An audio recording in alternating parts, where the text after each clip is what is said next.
سلام ملګرو، په دې هیله چې تر دې نه مو بروغې په تېره ویډیو کې مو د ایمیلونو پرانسته کېدا او د جمېل اکاونټ په جوړولو سره خبرې وکړې. که مو هغه ویډیو نه وي لیدلې لینک یې لاندې په ډسکرپشن کې دی.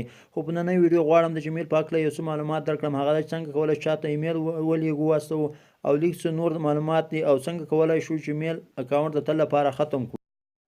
د موضوع مخکې یو کوچنۍ غوښتنه درڅخه کوو، هغه دا چې چینل سبسکرایب کړئ او سره څنګ کې د ګنټۍ یا بیل آیکن نښان کلیک کړئ او په آل اپشن باندې کلیک وکړئ او ویډیو هم درسره لایک کړئ.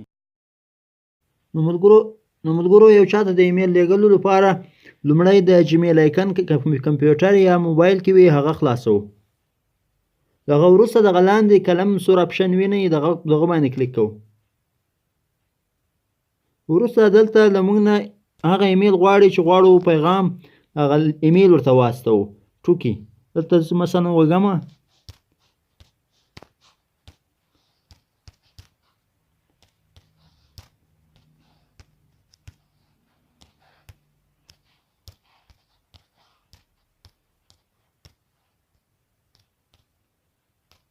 سابجیکټ کې موضوع غواړي، یعنی د څه په اړه موږ غواړو چې ایمیل ولیږو.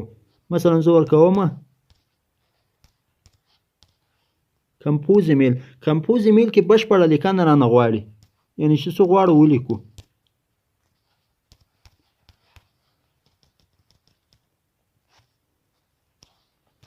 د دغو شیانو د لیکلو وروسته په پورته سنټ اپشن باندې کلیک کوم تر څو ایمیل مو ورشي.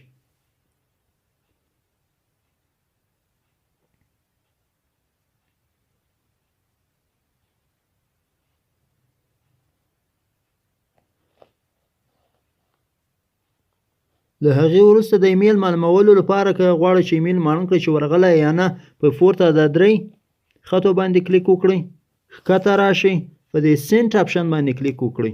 دلته معلومیږي چې ایمیل مو ورغلی یا نه، دې ته ریفریش ورکړئ، یعنی ښکته یې راکش کړئ.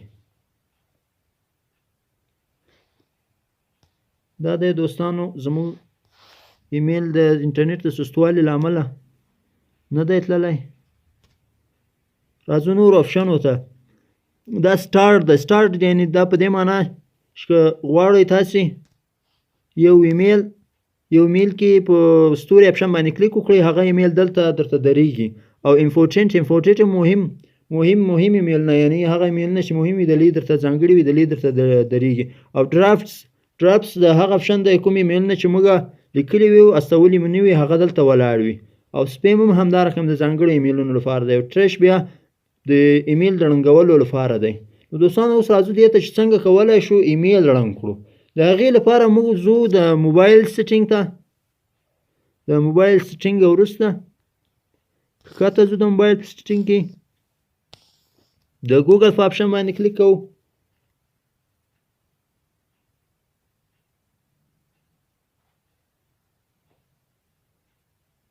د ګوګل آپشن وروسته منیج یور اکاونټ باندې کلیک کوو.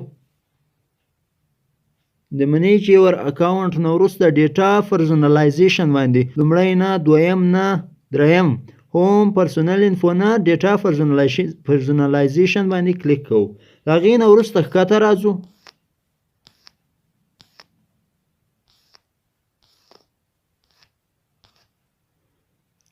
دلته په دې ډیلیټ ا سرویس اور یور اکاونټ باندې کلیک کوو. د هغې نه وروسته ښکته راځو.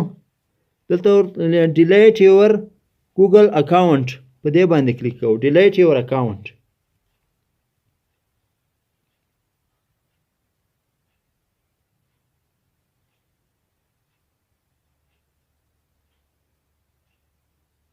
دلته له موږ نه پاسورډ غواړي. هغه پاسورډ چې ایمیل ته مو ورکړی هغه دلته ورته داخله کړئ او په دې نیکسټ آپشن باندې کلیک وکړئ. ستاسو ایمیل به د ټول عمر لپاره ختم شي که غواړئ چې ختم یې کړئ. نو دوستانو دا و زموږ ویډیو. تر بلې ویډیو پورې مو په الله سپارم. د خدای په امان.